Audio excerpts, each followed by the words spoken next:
Hi everyone and welcome to Theory of Next. I'm Nitin Sharma, partner at Antler India. Antler is one of the world's fastest growing early stage startup investing platforms.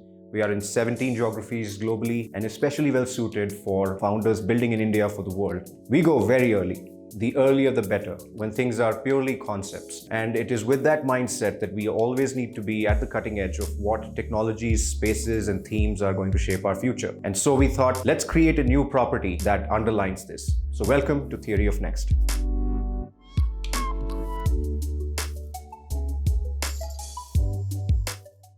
Hi everyone, welcome to the second edition of Theory of Next. We started with electrical vehicles the last time. Really excited to dive into a topic that a lot of us are very excited about and have been actually working in for many years, the whole industry around blockchain, crypto, Web3. And one of the most important themes in this area is DAOs, a very foundational unit, whether it's DeFi or NFTs, ways for folks to organize themselves in the crypto native world. So we will dive in deep around DAOs with our resident expert, Cathy, who's been working in crypto for several years, has also been a founder. But before we dive in, we are going to spend a couple of minutes on the Antler Web3 call for applications. We just launched a global call for applications from all over the world.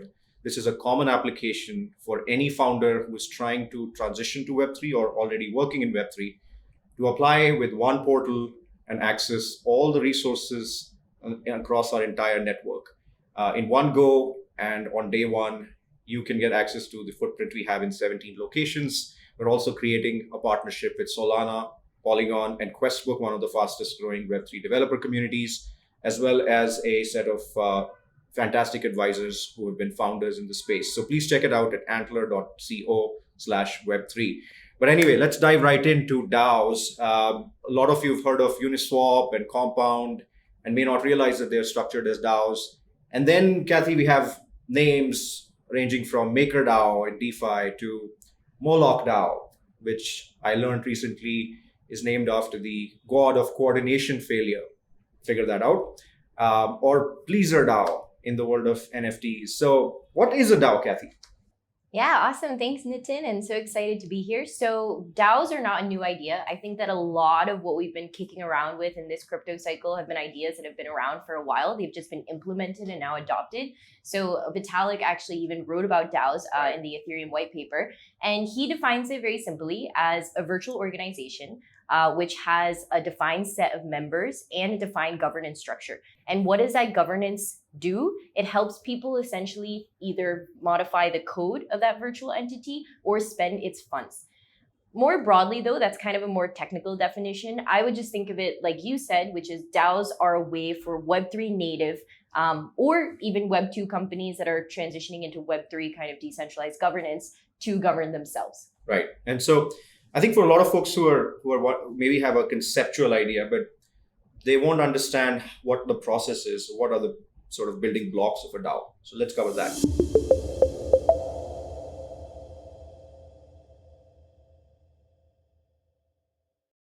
Yeah, absolutely. So the way that I kind of think about a DAO is like a funnel, right? So if you have a Web3 organization or even just, a kind of standalone DAO that's put together to buy NFTs or do something, typically the first step is kind of having like almost a DAO constitution. I think of it as a constitution. Sometimes they're also written just like developer docs or governance docs. So it tells you what is the purpose of this DAO and also how do you engage with it? What is the kind of governance process? So it defines that. Secondly, all DAOs typically have a community layer. So even if you're not part of the DAO, you want to engage and see what's happening in that community. You're thinking about maybe getting involved in the DAO. You don't know. Yeah. It's really just a glorified Discord kind of group. That's how we do communities in Web3 today. Then typically what you have is the actual formal proposal process. So, community governance, some of these are all soft off-chain things, right? But the real on-chain DAO activity is about submitting formal proposals. people use tools like Discourse, or there's other tools as well. The second is then you actually go through the voting process. So if you hold the governance token of that DAO, you then vote on certain proposals, yay or nay, typically binary. And then post that, there's implementation. So if X percentage, as per the DAO constitution, have voted yes for something, you implement that proposal. If not, then, better luck next time. Makes sense. So as an investor, obviously we want to get into things super early, but also sort of have some judgment around where things are today and why this is the right time. So how would we summarize the state of affairs when it comes to DAOs?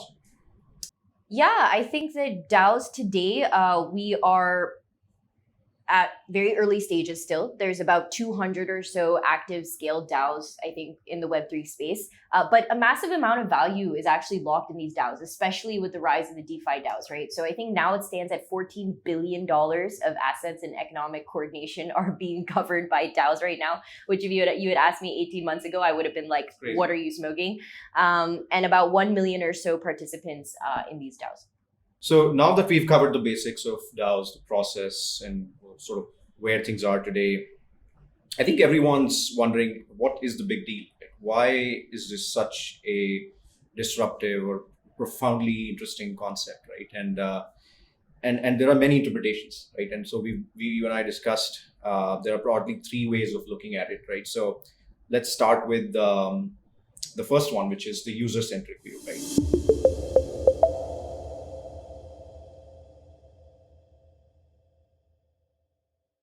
Yeah, so one way of looking at DAOs, and I think it's really important in Web3 in general to have clear mental models around implications of things, because you get a lot of words thrown around, decentralization, this, that. But I think there are maybe three ways, yes, to look at these DAOs. The first would be the user-centric network view. So the way to think about this, and Chris Dixon also writes really well about this, is it's a new way to build and govern networks and create networks across the trajectory, right? So if you think about Web 2, the biggest businesses right now in the world are networks. Right. Facebook, for instance, 3 billion people are on it on a monthly active basis. That's like 40% of the human population. Right. And these are extremely powerful networks. But if I look at the evolution of these Web 2 networks, typically the trajectory is, okay, like Facebook is an example. They launch, they spend 10 years trying to add value to users through connecting people, through giving content into your feed, et cetera, et cetera. But at some point, there is a turning point in these networks where they start extracting value from users, right? And that's exactly what we're seeing now. All this blowback against Facebook, using our data, gaming our engagement, et cetera, all the issues that are happening in the public realm right now. And so that is the traditional model of network evolution. Add value, then extract value. And the terminal point of these Web 2 networks is essentially to maximize shareholder profit, because Facebook as a business is governed by a board of directors and shareholders, and they need to extract value from users to make money. And so in Web 3, how do we think about this? I guess it's just a very different paradigm for network evolution. So how can networks be created in Web 3? I think from day one, you can think about it as, you start with still a centralized team. Because at the end of the day, if you haven't built something useful and you don't have users, then there's nothing to decentralize anyways. So you start with a core team, you build something useful, you start to get some traction on your network.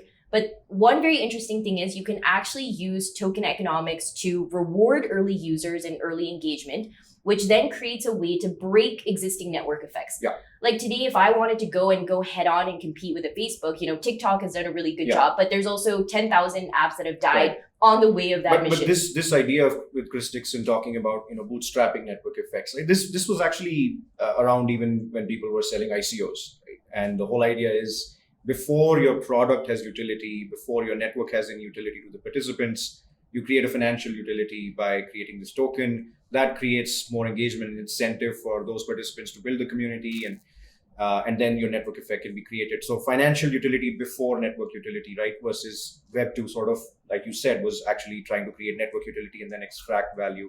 But the interesting thing is, like, what is the difference between sort of any project which has tokens and something that's truly a DAO?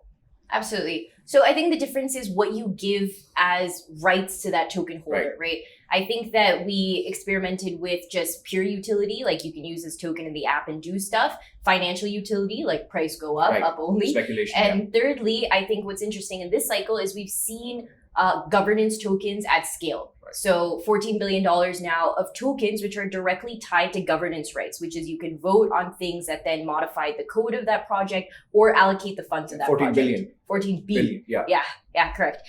And so the first thing is you can use these tokens to incentivize and bootstrap network effects.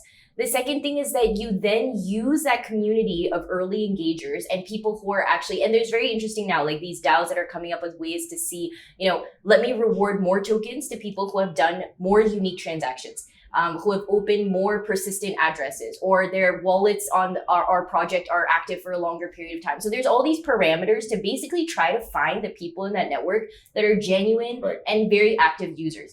And then give them a token, which also gives them governance rights, right? Which gives them the ability to modify the project, vote on how the protocol is going, et cetera, et cetera. And so I think that the interesting thing is at a Web2 networks terminal point, you are extracting value to maximize shareholder profit. At a Web3 networks terminal point, you are essentially ending up in a community governed, community incentive model where you want the community to be making directions on the future of the project. And you also have the major value accrual happening with the community who's gotten rewarded tokens because of their engagement with that network. Right. And I think that's what people find so beautiful, because the internet was meant as a platform for collective action in a sense, right? And truly peer-to-peer. And it's almost like the excitement of going back to the original vision of the internet. Absolutely. And which also goes to the second interpretation, right? Which I find profoundly interesting as someone who's sort of been also in the traditional finance world, right? Is we've always assumed the standard private limited company structure, the standard legal entity of a corporation as the way to organize business, right? And it's just how you were saying that in a sense, what DAOs are doing is removing this dissonance between stakeholders and shareholders, right? Your stakeholders should be your shareholders. And that's what a community model of governance enables, right? But let's talk about the legalistic sort of interpretation, which is the second one that we've discussed. Yeah, absolutely. So I think the way to think about this is just like you were saying, an LLC is one kind of corporate structure, one kind of way to run an organization. And DAOs could be a virtual community first way of that.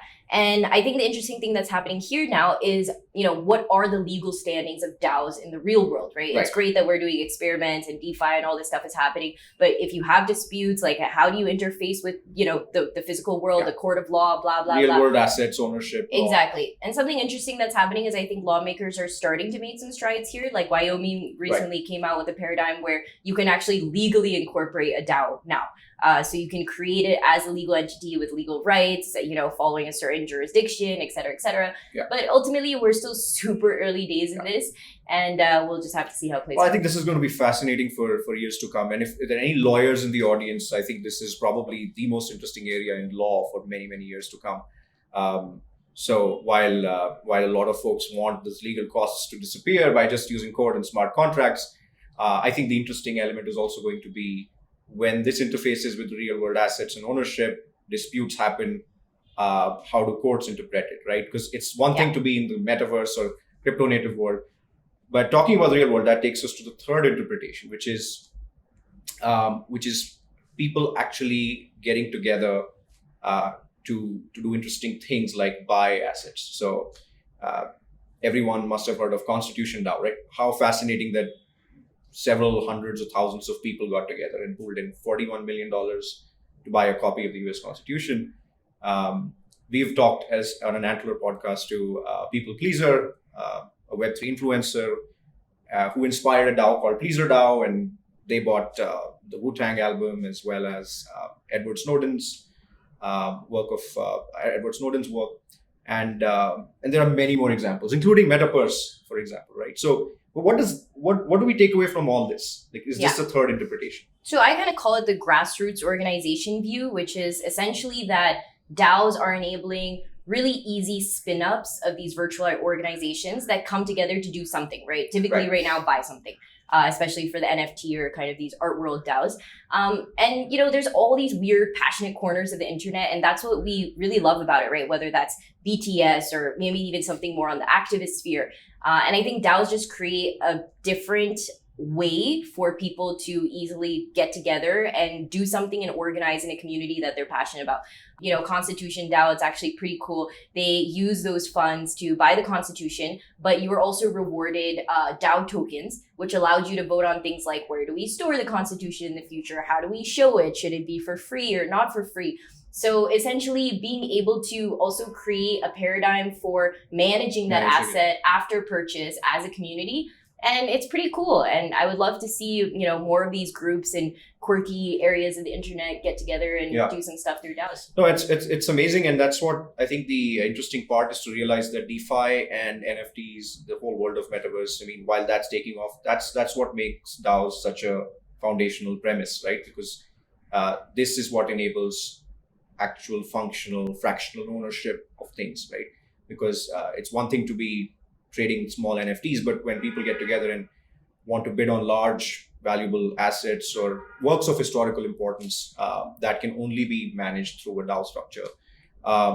So clearly three very, very important interpretations. This is super exciting, right? Each of these interpretations, but we are investors, so we have to take a balanced view. So let's talk about where things are today, and all of this is also fraught with some risks and things that go wrong. So let's talk about that.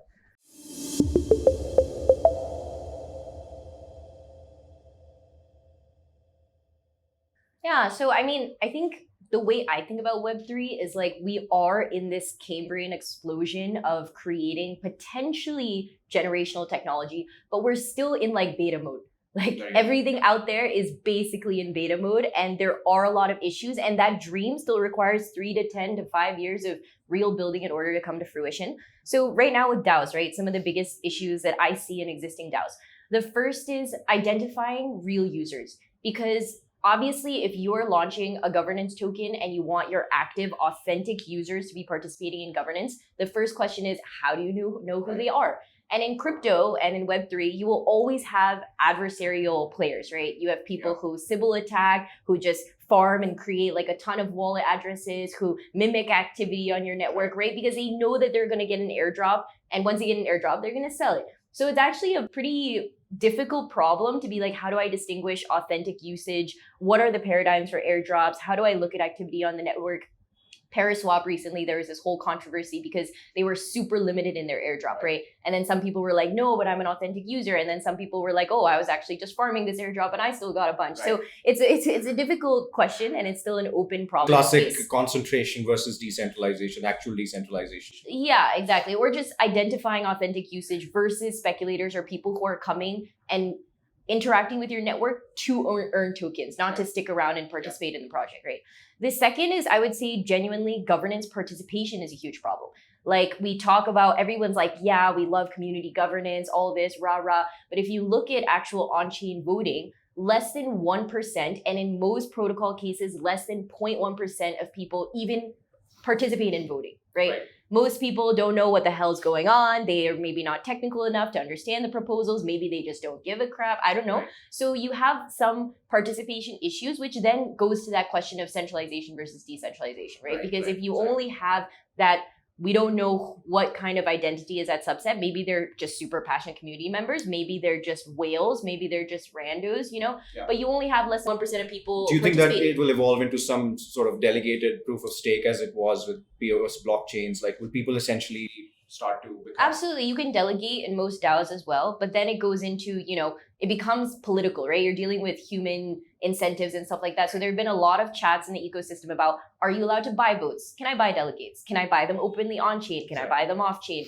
What kinds of things does that mean if there's a de facto leader of a DAO who might not be like on chain the leader, like Vitalik of Ethereum? I mean, Ethereum's not a DAO today, but if you think about these ecosystems where clearly there's still a founder there, how do you balance their influence on the project versus actual community governance, all this kind of stuff? Interestingly, some weird parallels to real world democracy. Exactly. When you deal with humans, it's messy, right? I think in Web3, we have this idealized view that things will be transparent, on-chain, all of that. Yeah. But at the end of the day, you're dealing with humans, and humans are flawed, and we have emotions, we have politics, all these ways of relating to one another. And DAOs are obviously also a part of that. And this goes back to the third thing, which I think is a really interesting, more like research area for DAOs though, which is, how do you actually evolve voting paradigms? Because today, if you think about it, most of the DAOs that exist, whether you're a DeFi DAO or you're a VC DAO or you're whatever it is, it's one token, one vote, right? Kind of like direct mimicking of a kind of libertarian market democracy.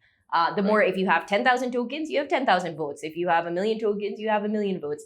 And, there's been concerns about this, like especially whale control, like, oh, there are these people who have a ton of tokens who are maybe crypto native investors, or maybe in the future it's a BlackRock or a pension fund, right? Who come in and become the whales of these ecosystems. And they will, these guys are already rearing to come in, right? And at that point, then you go back to the whole thing, which is a problem in shareholder voting as well, which is the big guys make all the decisions. Yeah. All the other people, even users, they're small fish, they're disengaged from decision-making process, everything. So how do we make sure that doesn't happen? And people must be applying the quadratic voting in these kinds of ideas, which have been like Switzerland has had these kinds of experiments in the real world as well. So it'll be interesting to see how, even for developers, for example, right, does code contribution give you more than sort of that one equal. Exactly. And quadratic voting, which is the idea that every extra vote has exponentially less weight. So if you have 100 million tokens, it doesn't mean you have 100 million X voting power as someone with one token. You might have 10,000 X, something more rationalized. So there's different ways. It's really at the intersection of, incentive design and mechanism design. But clearly one token, one vote at some point is also going to break down, right? So we're still very early. DAOs have gotten hacked. DAOs have had bad actors. DAOs have gotten controlled by whales in situations where there have been controversy, airdrops, different things. So we're still very early, again, just beta testing in public. But I think one thing that's really cool about Web3 and crypto is that this evolution is happening in public, And with every learning, because it's a composable ecosystem, every DAO can take the on-chain activity or even off-chain activity of another DAO ecosystem, take those learnings, implement them. So I think we're still a couple years away, but it's great to see some of these experiments happening. And as a philosophy student, I mean, it's even cool because some of this stuff could even be applicable in the real world beyond Web3, right? Yeah, well, this is very, very interdisciplinary, and which leads us to the question of all these pain points, even though the ecosystem is so early, create opportunities for innovation and for products to be built out and infrastructure and tooling to be built out, right? And that's what really excites us as venture investors and not traders necessarily. Who are the founders, developers building the infrastructure for this new world? So let's go into that.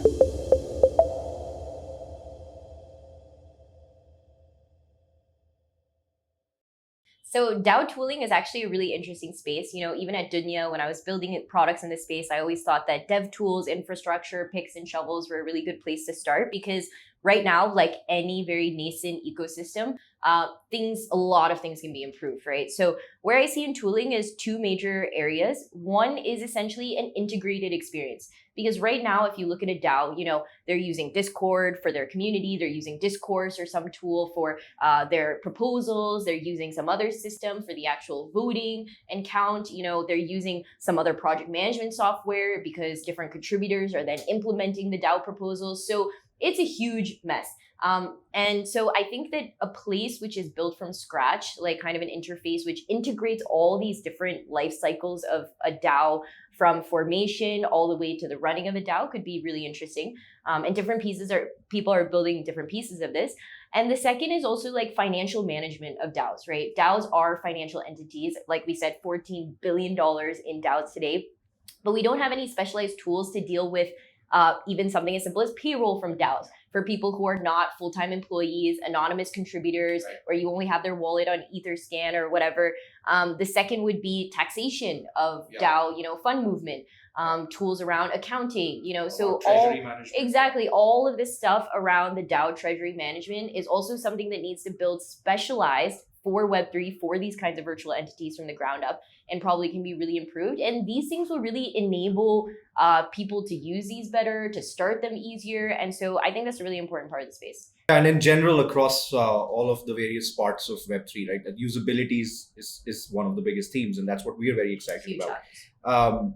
So let's finish by talking about, what kind of communities can turn into DAOs. Yeah. And so, clearly, especially if you look at it from the perspective of countries like India, we've got a lot of developers here. And we mentioned we're working with Solana, Polygon, but also Questbook, which is a developer community. And, it's interesting if those kinds of things turn into DAOs over time as well. Absolutely. Questbook is a great example, where the first asset they've built is really a community of developers who want to transition from Web 2 into Web 3.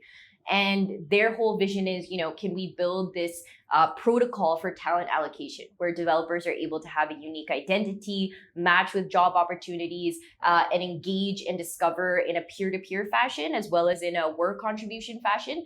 And can we run this entire thing as a DAO? And India, we have such a great, talent arbitrage with the whole world. We have the largest set of developers, maybe in the next 2-3 years, the largest set of active developers in Web3 even. So I think that's a really interesting community to go after. And we also see other experiments, whether that's Chingari, which is like the TikTok for India, launching a kind of community token. Yeah, exactly. Or we see, creator economy, like can there be DAOs created there? Now that's a trend, can we look at things like social networks that are created in DAO structure or progressively decentralized? So these are all interesting. And the final point is that, DAOs, I think, are not new to India. We're sitting here out of India. And, the way I think of it is the basic level of DAO is community governance, right? Yeah. And we have entities like AMUL, which are hundreds of years old, the largest collectives in the world. And so AMUL is a DAO. Yeah, watch out, crypto. DAOs are not new to India. So that's cooperatives, and it's not just India. I think even in Israel and many countries have had this tradition of communities and kind of governing themselves. And exactly, it's just interesting to kind of take that old concept and make it all on top of code and smart contracts. But this was fun, Cathy. Thank you. Clearly, we've got lots to think about, and hopefully the audiences appreciated how profoundly interesting some of the implications of DAOs are. So we will continue to invest in a lot of projects, especially in infra and tooling. Really excited about where this future goes. Thank you. Thank you.